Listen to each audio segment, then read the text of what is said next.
All right, 2017 Dodge Journey crankshaft bolt removal.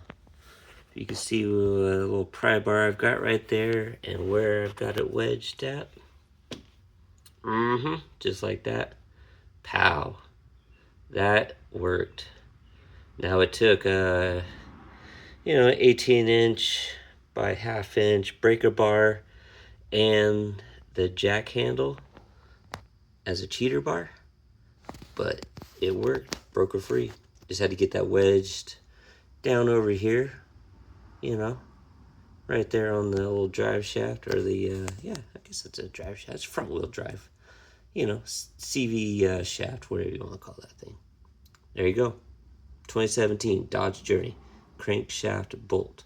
Oh, and by the way, it goes counterclockwise, just in case anybody else is looking for it. Because I was looking for this information on what direction it goes, and I could not find it. But check it out. Lefty loosey.